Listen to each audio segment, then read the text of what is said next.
Ano nata? Iskaramuza na sa DCGV. Escaramuza, istorya sa kakanan, mano-mano sana. Marina, intra na sa Escaramuza. Ala, taduwa pala ni Kuya Nems. Di ko pa na-stop. Good morning, Tresha! Aputa daw Kuya Nems po kung sa iyan hari na aki na iyan. Gari pag time check ko, sabi niya, alas 12:46 na ngaya ate. Pasan sabi, nagimata kan boses ko. Pwede ka nagraray magkaturog. Tita Teresa, anong oras tabi ni nag-uli, Ate Jana? Tagari, grabe ang pirot kang aki na ini. Ali ngaya kami ate, duman ngaya kay Sir Mar. Day mo ngaya ako ate pag ako ngaya pupulutanan, take ka ngaya tiga-agda ka, day ngaya ika nag-iba. May nakakomit kaya kita trust sa ano po di may nakakomit kitang importante man. Ano po di parehong importante. Uy, happy fiesta pala dyan sa barangay San Francisco, Legazpi City. Natadayan Kuya Nems, na pag mainit po ang fiesta sa Hagbakong duman sa Purokme, ang fiesta dyan sa San Francisco mauran.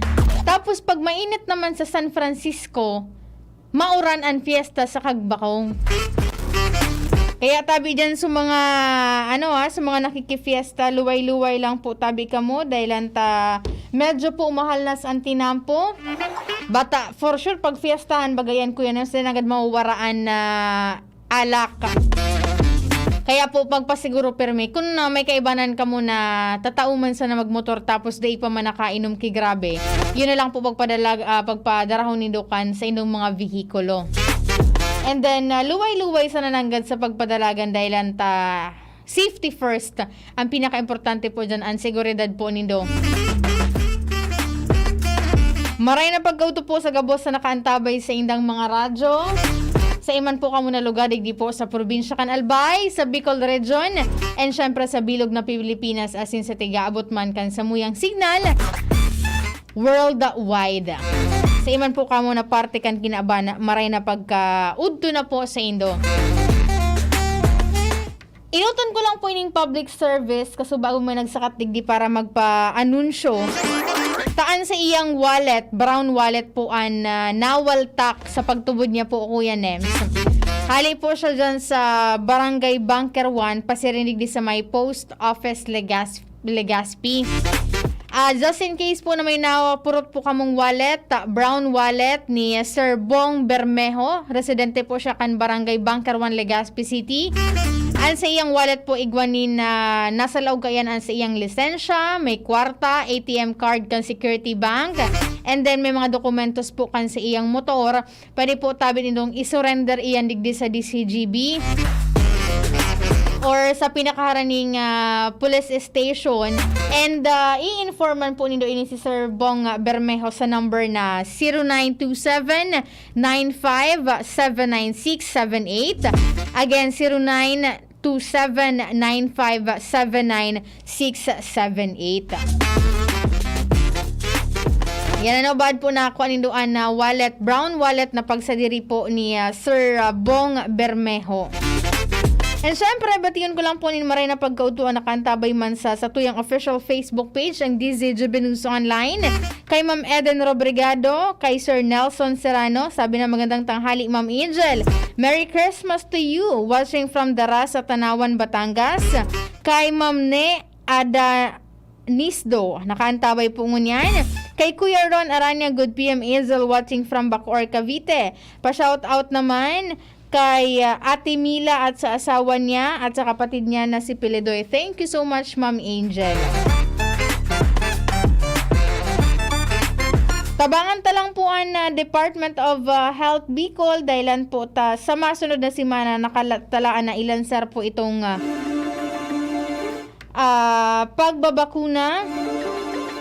pagbabakuna po dyan sa satuyang palibot. Halata, tahanapon ko itong post from Department of Health Bicol Center for Health and Development. Sabi ni Igo po nin mangyayaring bakunahang bayan poon po sa Disyembre 5 hasta Disyembre 7. Next week po yan. Sisay nga Angel ang mga tututukan sa mga aldaw na iyan.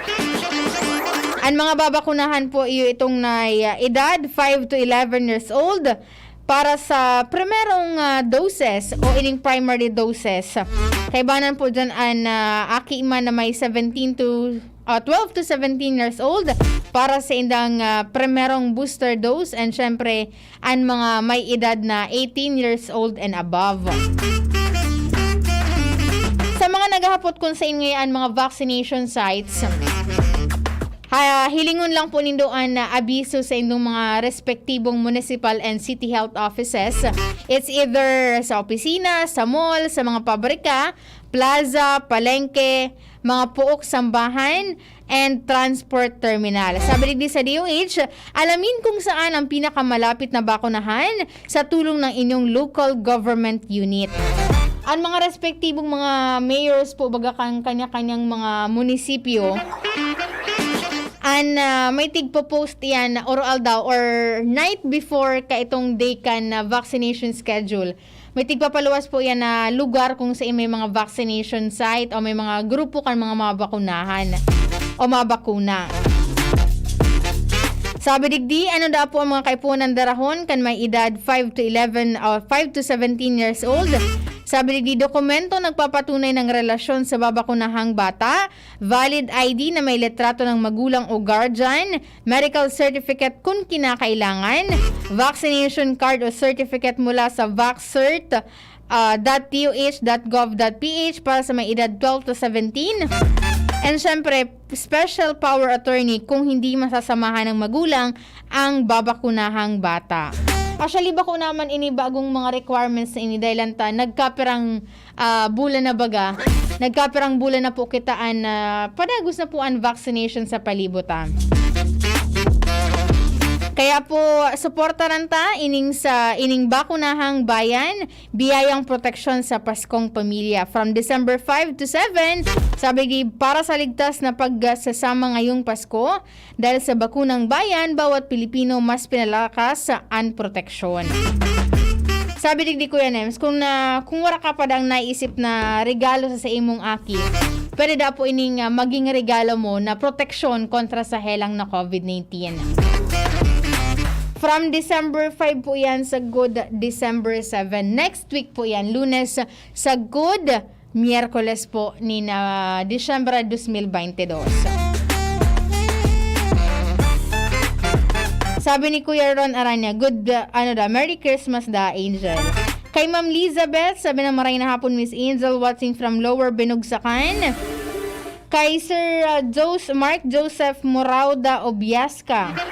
Sabi na good afternoon. Good noon, Ma'am Angel. Papagreet man po kay Andrew Oraye, kay Ann, and kay Jane Ron Valles. Salamat po. And kay Ma'am Bingi Magishi, nakaantabay ngun yan. Ang nakakaibanan ko po sa Lado Technical, si Kuya Nems Flora. Sa ID na po dyan si Richard Astora, since si Thrasha Mariletana, maray na pagkahapon kay Tita Teres and kay Ate Jana. And syempre, maray na pagkauto kay Ate Brenda Flora, and syempre, sa duwang ate ni Kuya Nems. Sa newsroom lang po dyan si News Director Edwin Peralta, asin si News Manager Mar de la Cruz, kaibanan si Francia May Boras. Antabayan na po ang masunod na programang Marhay na Hapon with Father Bush Bombasi OP. Ako po ang sinong nakaibahan. Ako po si Angel Mustaza. Bye-bye. Happy weekend. Madya na, magpabakuna.